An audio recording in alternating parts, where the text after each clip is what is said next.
Foundation master class में आप सभी का स्वागत है। यहाँ हम लोग कंसेप्चुअल स्टडी करने वाले हैं। आज की जो क्लास रहने वाली है इसमें हम लोग concept of economics, economy and branches of economics and types of economy, इन पर डिस्कशन करने वाले हैं। तो क्वालिटी एजुकेशन के लिए हमारे चैनल को सब्सक्राइब कर लीजिए और बेल आइकन दबा दीजिएगा ताकि आपको सारी वीडियोस मिलती रहे। और इसके नोट्स के लिए आप हमारे व्हाट्सएप चैनल को ज्वाइन कर सकते हो जिसका लिंक डिस्क्रिप्शन में है। तो चलिए क्लास को शुरू करते हैं हम लोग। तो देखिए, सबसे पहले किसी भी सब्जेक्ट को अगर आप लोगों को समझना है तो आप उसके ओरिजिन से शुरुआत करिए कि उस सब्जेक्ट का ओरिजिन कहाँ से हुआ। अगर आप उसे समझ पाएंगे तो आप हर सब्जेक्ट के अंडरस्टैंडिंग लेवल को डेवलप कर पाएंगे। ठीक है, तो किसी भी सब्जेक्ट को अगर बहुत अच्छे से समझना हो, अंडरस्टैंडिंग लेवल डेवलप करना हो, तो आप उसके ओरिजिन को समझिए। तो ऐसे ही हम लोग शुरू करेंगे इकोनॉमिक्स के ओरिजिन से क्लास। ठीक है, देखो, जब भी हमसे ये पूछा जाता है कि इकोनॉमिक्स क्या होता है तो हम ब्लैंक हो जाते हैं या हमें पता नहीं होता है कि कैसे हम इकोनॉमिक्स को डिस्क्राइब करें।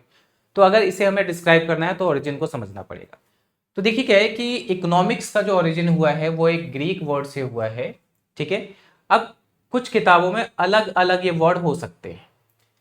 यहां पर मैंने आइकोनोमिया वर्ड का इस्तेमाल किया है, कुछ में आइकोज नोमोज भी होता है। ठीक है, तो यहां पर आइको का मतलब है हाउस होल्ड और नोमिया का मतलब है मैनेजमेंट। ठीक है, तो आइकोनोमिया क्या हो गया? आइकोनोमिया हो गया हाउस होल्ड मैनेजमेंट, या हम कहें मैनेजमेंट ऑफ हाउस होल्ड। तो आप इस पिक्चर में देख पा रहे होगे कि यहाँ पे मदर अपने बच्चों के साथ है, यहाँ पे फादर हिसाब किताब लिख रहे हैं, यहाँ पे कुछ काम कर रहे हैं ये। तो जैसे एक हाउस होल्ड को मैनेज किया जाता है कि फादर बाहर से कमा कर लाते हैं, इनकम लेकर आते हैं, मदर को देते हैं, मदर फूड पर खर्च करती है, उसके बाद रेंट पे खर्च करती हैं, बच्चों के स्कूल के फीस वगैरह हो गई, ट्यूशन की फीस हो गई, इन सब पर खर्च करती हैं। और आपको पता है कि सबसे बड़ी सेव करने वाली कौन होती है पैसों को? तो वो हमारी मदर होती है। तो पैसे सेव भी करती हैं और कुछ इन्वेस्ट भी कर देती है। तो एक हाउस होल्ड जो है इसी तरीके से चलता है कि इनकम आई और उसे अलग अलग आइटम्स पर हमने क्या कर दिया? स्पेंड कर दिया या एलोकेट कर दिया। तो घर इस तरीके से चलता है। और हमें पता है कि भाई जब हाउस होल्ड मिलेगा, कई सारे जो फैमिलीज या हाउस होल्ड मिली, तो उससे क्या बना? सोसाइटी बना। फिर कई सारी सोसाइटी मिली तो उससे हम कह सकते हैं कि मान लो कम्युनिटी बना, डिस्ट्रिक्ट बना, डिस्ट्रिक्ट से स्टेट बना, स्टेट से नेशन बना, नेशन से फिर वर्ल्ड बन गया। तो इसी हाउस होल्ड की जो चीजें हैं या फैमिली के मैनेजमेंट से रिलेटेड जो चीजें हैं वही डेवलप होकर नेशन और वर्ल्ड तक पहुंचता है। आज अगर हम लोग अपने नेशन की बात करें तो हमारे नेशन जो बजट बनाता है उसमें क्या होता है? इनकम और एक्सपेंडिचर का ही तो वो स्टेटमेंट है कि कहाँ कहाँ खर्च करना है, कहाँ कहाँ इन्वेस्ट करना है, कितना सेव होगा, सब कुछ वही है। ऐसा ही वर्ल्ड लेवल पर भी हो रहा है। ठीक है, तो इकोनॉमिक्स का जो डेवलपमेंट हुआ है वो हाउस होल्ड मैनेजमेंट से हुआ है कि जैसे जैसे सोसाइटी का डेवलपमेंट होगा इकोनॉमिक्स का भी डेवलपमेंट होता चला गया। अब देखिए, जब कोई भी सब्जेक्ट की शुरुआत होती है तो उसमें कई सारे लोग आते हैं जो अपनी बात रखते हैं, और जब अपनी बात रखेंगे तो उससे थ्योरीज का डेवलपमेंट होता है। ठीक है, थ्योरीज मतलब सिद्धांत का डेवलपमेंट होता है। तो इकोनॉमिक्स के साथ भी ऐसा हुआ कि डेवलपमेंट एज ए सब्जेक्ट। ठीक है, तो यहां पर आप लोग देख पा रहे हो, यहां पर फादर ऑफ इकोनॉमिक्स हैं। तो मॉडर्न टाइम में जो फादर ऑफ इकोनॉमिक्स हैं वो कौन है? एडम स्मिथ हैं। ठीक है, एडम स्मिथ को फादर ऑफ इकोनॉमिक्स क्यों कहा जाता है? तो इन्होंने एक बुक लिखी, वेल्थ ऑफ नेशन। ये बुक ध्यान रखिएगा, कभी कभी आप सीयूईटी या दूसरे जो एग्जाम से कॉम्पिटिटिव एग्जाम अगर वो देते हैं तो उसमें ऐसे क्वेश्चंस आ सकते हैं। तो वेल्थ ऑफ नेशन उन्होंने बुक लिखी और इसमें लैसेस फेरी का सिद्धांत दिया। ठीक है, लैसेस फेरी का मतलब क्या है कि स्टेट या गवर्नमेंट का मार्केट के अंदर इंटरफेयर नहीं होगा। ठीक है, और इससे डेवलपमेंट होता है मार्केट इकोनॉमी का। मार्केट इकोनॉमी क्या होती है तो आगे हम लोग इसको डिस्कस करेंगे। ठीक है, देन उसके बाद अल्फ्रेड मार्शल हैं जिन्होंने वेलफेयर वाली डेफिनेशन दी। ठीक है, यूटिलिटी, सेटिस्फैक्शन के बिहाफ पर इन्होंने डेफिनेशन दी इकोनॉमिक्स की, जो आप सेकेंड चैप्टर में पढ़ोगे। प्रोफेसर रॉबिन्स, इनकी डेफिनेशन ज़्यादातर किताबों में लिखी होती है और बच्चे इन्हीं की डेफिनेशन याद करते हैं, पर आज हम लोग कुछ अलग करने वाले हैं। तो इन्होंने किस फॉर्म में इकोनॉमिक्स को डिफाइन किया? Scarcity of resources and problem of choice. Paul Samuelson की बात करें तो इन्होंने इकोनॉमिक्स को ग्रोथ के बिहाफ पर डिफाइन किया है। तो इस तरीके से अलग अलग पर्सन आते गए और इकोनॉमिक्स को उन्होंने अलग अलग तरीके से डिफाइन किया, इससे economics as a subject develop हुआ। तो होप सो कि आप लोगों को ओरिजिन समझ आ गया होगा किसका? इकोनॉमिक्स का। नेक्स्ट हम लोग बात कर रहे हैं मीनिंग ऑफ इकोनॉमिक्स। तो देखिए, जब भी आप किताब पढ़ोगे, हर किताब में चीज़ें आपको मतलब डेफिनेशन अलग अलग देखने को मिल सकती है। मैं अगर कोई डेफिनेशन दूं तो वो भी हो सकता है, कोई अदर टीचर्स डेफिनेशन दे वो भी सही हो सकता है। हम एक सब्जेक्ट को वर्ड्स में बाउंड नहीं कर सकते, ठीक है। डेफिनेशन या मीनिंग जो दिया जाता है किसी भी सब्जेक्ट का, वो उसके अंडरस्टैंडिंग के लिए होता है। तो यहां पर हम लोग एक अंडरस्टैंडिंग लेवल का डेवलपमेंट करने के लिए एक मीनिंग लेकर चल रहे हैं। वर्ड्स पे ध्यान रखिएगा। It is arranged and continuous study of economic activities. अगर आप इतना भी फुल स्टॉप लगा के इतना भी लिख देते हैं तो वो भी इकोनॉमिक्स की डेफिनेशन हो सकती है, ठीक है। तो इसकी अरेंज एंड कंटिन्यूअस स्टडी किसके लिए भाई? To deal with scarce resources and problem of choice, ठीक है। तो इकोनॉमिक एक्टिविटीज हम सबको पता है, लाइवलीहुड अर्न करने के लिए जो भी एक्टिविटीज हम करते हैं that is called economic activities. तो यहां पर हम लोग एक फ्लो चार्ट लेकर समझते हैं इन सारी चीजों को, कि यहां पर है प्रोडक्शन। तो प्रोडक्शन कहां पर होगा? तो आप कह सकते हो कि सर प्रोडक्शन फैक्ट्रीज में होता है या किसी फॉर्म में होता है, या मैं कहूँ कि हो सकता है किसान के खेत में भी प्रोडक्शन होता है। तो अगर मैं आप लोगों से ये कहूँ कि मुझे ये बताओ कि हम लोग सामान कहाँ से खरीद कर लाते हैं, तो आप कहोगे कि सर हम मार्केट से खरीद कर लेकर आते हैं। तो क्या हम डायरेक्टली किसान के खेत से सामान ला रहे हैं? नहीं। क्या हम फैक्ट्री से ला रहे हैं? पॉसिबली नहीं। तो वो सामान हम मार्केट से ला रहे हैं, और मार्केट में सामान कैसे पहुंचा? ट्रांसफर से पहुंचा। ट्रांसफर कैसे? तो वे ऑफ ट्रांसपोर्ट के थ्रू जहां पर प्रोडक्शन हुआ वहां से गुड्स एंड सर्विसेज मार्केट में पहुंच गई। अब मार्केट में मान लो हमारे आसपास कोई शॉप है, तो हम उनको जाकर बोलें कि भैया हमें सामान दे दो कोई, तो क्या वो दे देंगे ऐसे कहने पे? नहीं। वो हमसे क्या लेंगे? मनी लेंगे, और उसके बदले में हमें क्या देंगे? गुड्स देंगे। तो एक्सचेंज हो गया। हमने मनी दिया, उन्होंने हमें क्या दिया? गुड्स दी। क्या जब गुड्स हमारे पास आ जाएगा तो हम क्या करेंगे? तो गुड्स हमारे पास आने पर हम उसको क्या करेंगे? यूज करेंगे। यूज मतलब कंज्यूम करेंगे। कंज्यूम मीन्स कंजम्पशन करेंगे। क्या हम अपनी इनकम का सब कुछ ही कंज्यूम कर लेते हैं? तो ऐसा नहीं है, हम सेविंग भी करते हैं, और सेविंग का पूरा पार्ट या थोड़ा पार्ट हम इन्वेस्टमेंट कर देते हैं, और यही इन्वेस्टमेंट फर्दर क्या बन जाता है? प्रोडक्शन बन जाता है। और इकोनॉमी के अंदर ये पूरा सर्कल चलता रहता है। अगर इसमें से कोई भी एक स्लो हो गया तो अदर एक्टिविटीज भी स्लो हो जाएंगी। मान लो प्रोडक्शन कम हुआ तो मार्केट में कम पहुंचेगा, कम एक्सचेंज होगा, ठीक है। तो सारी चीजें स्लो हो गई। अगर ये फास्ट हुआ तो सारी चीजें फास्ट मूव करेंगी। तो हम ये कह सकते हैं कि अगर रिसेशन आ रहा है तो इसकी वजह से आ रहा है, अगर इकोनॉमी बूम कर रही है तो इसी की वजह से बूम कर रही है। तो इन जनरल आपको एक कंसेप्ट और बता रहा हूं कि अगर ये जो सर्कल है 365 डेज से मतलब 1 ईयर से कम टाइम तक स्लो रहे तो इसे हम लोग रिसेशन कहते हैं। रिसेशन मतलब मंदी कहते हैं। और अगर यही सारी चीजें 1 साल से ज्यादा टाइम तक स्लो रहे, मतलब हम प्लस 365 डेज, तो इसे हम क्या कहेंगे? ग्रेट डिप्रेशन कहेंगे, महामंदी कहेंगे। और ऐसा कब आया था? 1929 से 32 के बीच आया था, 1930s के डिकेड्स में आया था।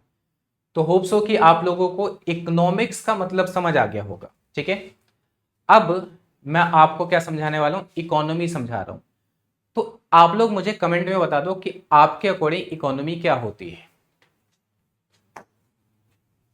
चलिए, तो यहाँ पर हम लोग क्या डिस्कस कर रहे हैं, इकोनॉमी डिस्कस कर रहे हैं। देखिए, मैं अगर आप लोगों से ये कहूँ कि production is being held, production हो रहा है, तो क्या आप लोग मुझे बता सकते हो कि इसका कोई मतलब है? कमेंट में बता दो आप लोग, वीडियो पॉज करो और कमेंट में बता दो कि मैंने कहा कि प्रोडक्शन इज बीइंग हेल्ड, उत्पादन हो रहा है, इसका कोई मतलब है? तो इसका कोई मतलब नहीं है। क्यों मतलब नहीं है? कि प्रोडक्शन अगर होगा तो कोई किसी प्लेस पर तो होगा और एक टाइम पर तो होगा। दुनिया में ऐसी कोई सी भी चीज नहीं है जो बिना प्लेस और बिना टाइम के हो। तो अभी हमने इकोनॉमिक्स को समझा, तो जब हम लोग इकोनॉमिक एक्टिविटीज की स्टडी एक पर्टिकुलर एरिया मतलब प्लेस और टाइम में करते हैं तो वो इकोनॉमी बन जाता है। ठीक है, जैसे इंडियन इकोनॉमी। तो जब हम कहते हैं कि इंडियन इकोनॉमी, इसका मतलब है कि इंडिया का एक जोग्राफिकल एरिया हो गया और पीरियड ऑफ टाइम मतलब एक फाइनेंशियल ईयर हो गया। ऐसे ही चाइनीज इकोनॉमी, तो जैसे चाइनीज इकोनॉमी हम बोलेंगे तो हमारे दिमाग में क्लिक करेगा कि चाइना के जो बाउंड्री में हो रहा है। यूएस इकोनॉमी की बोलूं तो यूएस की बाउंड्री में जो हो रहा है। ठीक है, तो इकोनॉमी क्या होता है? Arranged and continuous study of economic activities held in a particular geographical area and period of time. ठीक है, देखो अरेंज और कॉन्टिन्यूअस का मतलब क्या है उसको मैं समझा देता हूं। हो सकता है आप में से कई कंफ्यूज हो रहे हैं इस चीज को लेके। तो ये अरेंज एंड कॉन्टिन्यूअस है, ये जो सर्कल है ये क्या है? अरेंज एंड कॉन्टिन्यूअस है। ठीक है, तो जब इन्हीं इकोनॉमिक एक्टिविटीज की अरेंज एंड कॉन्टिन्यूअस स्टडी एक पर्टिकुलर जोग्राफिकल एरिया और पीरियड ऑफ टाइम में हो तो उसको हम लोग इकोनॉमी बोलते हैं। बात समझ आ गई? तो इकोनॉमी क्या होती है? जो हमें रिसोर्सेज देती है, संसाधन देती है हमारे लाइवलीहुड के लिए। किसके लिए? लाइवलीहुड के लिए। कोई सीएम, कोई पीएम, कोई एमपी, कोई एमएलए हमें रिसोर्सेस नहीं दे रहा है। वो जस्ट क्या है? मीडियम है। आज कोई MP, MLA, CM, PM change हो जाए तब भी हमारे पास रिसोर्सेज पहुंचेंगे, क्योंकि वो सारे क्या है? मीडियम है। तो आप लोग ये गलती मत करिएगा कि इनको ये मान ले कि नहीं इनके बिना कुछ हो ही नहीं सकता। ठीक है, ये सब लोग हमारी इकोनॉमी के अंदर जो रिसोर्सेस है उसको यूटिलाइज करते हैं और हमारे तक सर्विसेज पहुंचाते हैं। तो हमने यहां पर दो वर्ड समझ लिए, इकोनॉमिक्स और इकोनॉमी। अब नेक्स्ट आगे हम लोग समझ रहे हैं ब्रांचेस ऑफ इकोनॉमिक्स। ठीक है, ब्रांचेस ऑफ इकोनॉमिक्स पर हम लोग डिस्कस करने जा रहे हैं। तो इकोनॉमिक्स के दो ब्रांच हो गए, एक माइक्रो इकोनॉमिक्स और दूसरा मैक्रो इकोनॉमिक्स। ये वो पर्सन है जिन्होंने micro economics and macro economics word दिया। जल्दी से आप लोग कमेंट बॉक्स में बता दो कि इनका नाम क्या है। ठीक है, तो चलो बच्चों हम लोग समझते हैं और बहुत कंसेप्चुअल समझते हैं। अभी तक आप देखोगे तो इकोनॉमिक्स में मैंने क्या यूज किया? Study of economic activities. Economy में क्या यूज किया? स्टडी ऑफ इकोनॉमिक एक्टिविटीज, कुछ चीजें ऐड ऑन करके। यहां पर भी वही सारी चीजें। ठीक है, तो देखिए माइक्रो इकोनॉमिक्स का जो डेरिवेशन हुआ है, जिससे ये डिराइव्ड हुआ है, वो एक ग्रीक वर्ड है माइक्रोज, इससे डिराइव्ड हुआ है। और माइक्रोज का क्या मतलब होता है? स्मॉल। ठीक है, तो ये स्मॉल लेवल पर स्टडी करता है किसकी? कि when study of economic activities help for an individual, किसी इंडिविजुअल के लिए इसकी स्टडी की जाए, एक फर्म के लिए की जाए या एक यूनिट के लिए किया जाए, उसे हम लोग माइक्रो इकोनॉमिक्स बोलते हैं। जैसे मैं कितना कमाता हूँ, मैं कितना खर्च करता हूँ, मेरी कितनी सेविंग है, मेरी कितनी इन्वेस्टमेंट है, तो ये क्या कहलाएगा? माइक्रो इकोनॉमिक्स कहलाएगा, क्योंकि ये छोटे लेवल पर स्टडी हो रही है। क्योंकि ये छोटे लेवल पर स्टडी हो रही है इसलिए नैरो कंसेप्ट ऑफ इकोनॉमिक्स है। क्या है ये? नैरो कंसेप्ट ऑफ इकोनॉमिक्स है। वहीं अगर हम लोग मैक्रो इकोनॉमिक्स की बात करें तो मैक्रोज वर्ड से डिराइव्ड हुआ है जिसका मतलब होता है लार्ज। तो यहां यूनिट लेवल पर स्टडी हो रही थी। अगर हम एज ए होल और एग्रीगेट इकोनॉमिक एक्टिविटीज की स्टडी करें तो उसे हम लोग मैक्रो इकोनॉमिक्स बोलेंगे। जैसे मान लो पूरे कंट्री की कितनी इनकम है, पूरे कंट्री की कितना एक्सपेंडिचर है, कितनी इन्वेस्टमेंट है, तो वो सब कुछ क्या कहलाएगा? मैक्रो इकोनॉमिक्स कहलाएगा। क्योंकि ये एज ए होल स्टडी कर रहा है इसलिए वाइडर कंसेप्ट ऑफ इकोनॉमिक्स बन जाएगा। क्या बन जाएगा? Wider concept of economics. अब बात कर रहे हैं मेन प्रॉब्लम की।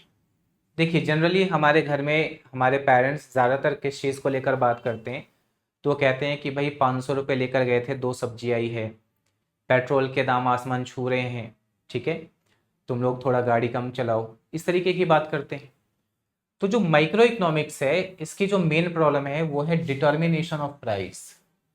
प्राइस क्या डिसाइड किया जाए, ठीक है। वहीं जब हमारे पेरेंट्स बाहर जाते हैं, सोसाइटी में बैठते हैं, तो वहाँ बात करते हैं कि अनएम्प्लॉयमेंट बढ़ गया है, ठीक है, गरीबी बढ़ गई है, इस तरीके की बात करते हैं, मतलब बहुत बड़े लेवल की बातें करने लग जाते हैं। तो बड़ा लेवल मतलब मैक्रो इकोनॉमिक्स की मेन प्रॉब्लम क्या है, determination of income and employment, ठीक है। यहां पर determination of price main problem है, इसलिए माइक्रो इकोनॉमिक्स को प्राइस थ्योरी के नाम से जाना जाता है और मैक्रो इकोनॉमिक्स को इनकम एंड एम्प्लॉयमेंट थ्योरी के नाम से जाना जाता है। अगर हम लोग टूल्स की बात करें तो माइक्रो इकोनॉमिक के टूल्स क्या हैं, डिमांड एंड सप्लाई, ये सारे चैप्टर्स हैं। डिमांड एंड सप्लाई क्या है आपके में चैप्टर्स हैं, तो उसे हम लोग आगे पढ़ेंगे। और मैक्रो इकोनॉमिक्स के क्या है tools, aggregate demand and aggregate supply. ये जब आप लोग क्लास 12th में आ जाओगे तो इस चीज को पढ़ोगे डिटेल में, ठीक है। अजम्पशंस का मतलब होता है कि जब हम कुछ भी लॉ बनाते हैं, कुछ भी काम करते हैं, तो उसमें हम कुछ चीजों को अज्यूम कर लेते हैं कि इसमें कोई भी चेंजेस ना हो। तो माइक्रो इकोनॉमिक्स का अजम्पशन है अदर थिंग रिमेन कांस्टेंट, ये कुछ चीजों को ये मान लेता है कि उसमें कोई चेंजेस नहीं होंगे। मैक्रो इकोनॉमिक्स का इस टाइप का कोई भी अजम्पशन नहीं है, कोई भी अजम्पशन इस टाइप का फॉलो नहीं करता। एग्जाम्पल्स क्या है, इंडिविजुअल इनकम, सेविंग्स, ये माइक्रो इकोनॉमिक्स के एग्जाम्पल्स हैं। नेशनल इनकम, पॉवर्टी, एम्प्लॉयमेंट, ये मैक्रो इकोनॉमिक्स एग्जाम्पल है। तो आप लोग ध्यान रखना, कभी कभी एग्जाम में एमसीक्यू में ये इसके एग्जाम्पल्स आ सकते हैं। तो होप्स हो कि इतनी सारी बातें आप लोगों को समझ आ गई होंगी। अब हम लोग नेक्स्ट कंसेप्ट जानने वाले हैं कि पॉजिटिव और नॉर्मेटिव इकोनॉमिक्स का। तो यहाँ पर आप लोग पॉजिटिव और नॉर्मेटिव इकोनॉमिक्स समझ रहे हो। देखो, मैं ये कहूँ कि आरबीआई के डेटा के अकॉर्डिंग इंडिया के ऊपर एक्सटर्नल डेट जीडीपी का लगभग 19% है। तो आप कहोगे यार एक्सटर्नल डेट, बाहर का उधार, ठीक है, कितने परसेंट है, 19% है, ये तो नेगेटिव बात हुई। तो भाई नेगेटिव बात नहीं, ये पॉजिटिव बात है, क्योंकि इसका मेरे पास डेटा अवेलेबल है और मैं इसे प्रूव कर सकता हूं। वहीं अगर मैं ये बोलूं कि पेट्रोल के दाम इंडिया के मोस्ट ऑफ द सिटीज में 100 रुपीज को क्रॉस कर गए हैं, तो ये भी बात प्रूव्ड है, क्योंकि आप अगर हम चेक करें तो ये दिख जाएगा कि हाँ भाई 100 रुपीज तो क्रॉस कर गया है। तो देखिए क्या है कि जिस इकोनॉमिक्स को हम एक्चुअल डेटा से प्रूव्ड और अनप्रूव्ड कर सकते हैं उसे हम लोग पॉजिटिव इकोनॉमिक्स कहते हैं, ठीक है। जैसे मैं ये कह दूं कि भाई, अभी मैंने कई सारे एग्जांपल्स लिए कि महंगाई बढ़ रही है, या मैं ये कह दूं कि पिछले साल बारिश कम हुई थी, तो इसको प्रूव्ड या अनप्रूव्ड मैं कर सकता हूं। तो पॉजिटिव इकोनॉमिक्स जो होती है वो फैक्चुअल इन नेचर होती है, क्योंकि डेटा हमारे पास अवेलेबल है, उस डेटा के बिहाफ पे हम बात कह रहे हैं, तो वो या तो है या तो नहीं है, ठीक है। जैसे India's population have crossed 100 crore mark, ये बिल्कुल सही बात है, हमारे पास पॉपुलेशन सेंसस है 2011 का, उसके अकॉर्डिंग ये बात क्या है, प्रूव्ड है, क्योंकि ये फैक्चुअल बात है। अब वहीं जिस इकोनॉमिक्स को एक्चुअल डेटा से हम प्रूव्ड या अनप्रूव्ड नहीं कर सकते, उसे हम लोग नॉर्मेटिव इकोनॉमिक्स बोलते हैं। क्या कहते हैं, नॉर्मेटिव इकोनॉमिक्स। अब कहोगे सर आप बात समझ नहीं है, जैसे मोदी जी हैं, इन्होंने हाल फिलहाल में एक रिसेंट स्टेटमेंट दिया कि 1 साल तक शादी के लिए गोल्ड मत खरीदो, फॉरेन ट्रैवल मत करो। तो उनकी इस स्टेटमेंट से ऐसा जरूरी तो नहीं है कि लोग सच में नहीं खरीदेंगे, ठीक है, ऐसा जरूरी नहीं, या खरीद भी सकते हैं लोग। तो ये प्रूव्ड या अनप्रूव्ड नहीं कह सकता हम, हाँ कह सकते हैं कि हो सकता है कि कई लोग इनकी बात मान ले और हो सकता है कई इनकी बात ना माने, पर हम इसे प्रूव्ड या अनप्रूव्ड नहीं कह सकते। तो इनकी कही गई बात क्या है, नॉर्मेटिव इकोनॉमिक्स में आएगी, ठीक है। तो मैं डिस्क्राइब कर रहा हूं चीजों को, क्या कर रहा हूं, डिस्क्राइब कर रहा हूं। वैसे ही एक एग्जांपल और लेते हैं कि मान लो मैं ये कहूं कि 2030 तक इंडिया 100% लिटरेट कंट्री बन जाएगा। तो इसे भी मैं प्रूव्ड या अनप्रूव्ड नहीं कर सकता। हाँ, मैं डिस्क्राइब करूंगा कि भाई मैंने एक एवरेज देखा कि इस एवरेज से पॉपुलेशन बढ़ रही है, सॉरी लिटरेट पॉपुलेशन बढ़ रही है, तो 30 तक मुझे लगता है कि हाँ हो जाएगी 100% लिटरेट। तो ये मैं क्या कर रहा हूँ, डिस्क्राइब कर रहा हूँ, ठीक है, जज कर रहा हूँ उस डेटास के अकॉर्डिंग। तो ये जो नॉर्मेटिव इकोनॉमिक्स होता है, ये क्या होता है, सब्जेक्टिव और जजमेंटल होता है नेचर में। जैसे एक एग्जांपल ले लिया हमने, वैसे मैंने आपको बहुत सारे एग्जांपल्स दे दिए। Next year crop production will increase, कि अगले साल क्रॉप प्रोडक्शन इंक्रीज होगी। तो अगले साल का हमें क्या पता, हो भी सकती है और नहीं भी होगी, ठीक है। अब हम लोग नेक्स्ट कर रहे हैं टाइप्स ऑफ इकोनॉमी, ठीक है। तो देखिए इन जनरल 3 टाइप की इकोनॉमी है। वैसे तो कई टाइप की होती हैं, पर हम बेसिकली 3 टाइप की इकोनॉमी को समझने वाले हैं। पहला है कैपिटलिस्ट और मार्केट इकोनॉमी, दूसरा है सोशलिस्ट और सेंट्रलिस्ट इकोनॉमी, और तीसरा है मिक्स्ड इनकम। देखिए कैपिटलिस्ट या मार्केट जो इकोनॉमी होती है, इसमें रिसोर्सेज जो होते हैं वो प्राइवेट हैंड के कंट्रोल में रहते हैं। Resources are under control in private hand. किसके कंट्रोल में है रिसोर्सेज, प्राइवेट हैंड के कंट्रोल में। अगर प्राइवेट हैंड के कंट्रोल में है तो उनका मेन मोटिव क्या होगा, प्रॉफिट मैक्सिमाइजेशन। वो प्रॉफिट कमाने के लिए सबने अपना संसाधन लगाए हैं। आप अपने आसपास जाओगे, जितनी भी दुकानें हैं, शॉप्स है,